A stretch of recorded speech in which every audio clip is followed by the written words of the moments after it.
Experiencing lag spikes in Apex Legends, here's how to fix them step by step. First, check your internet speed. You'll want at least 20 megabytes download and a stable ping under 50 ms. Restart your router if needed. Second, use a wired Ethernet connection instead of Wi-Fi to reduce packet loss and latency.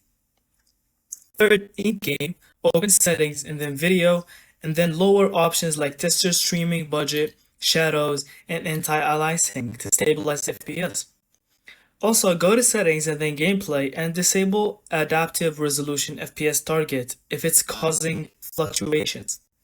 Fifth, on PC, open Task Manager and then go to Apex Legend and then set priority to high.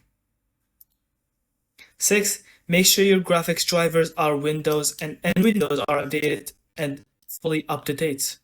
Seventh, in Origin or Steam, clear Apex's cache files to avoid stutters caused by corrupted data.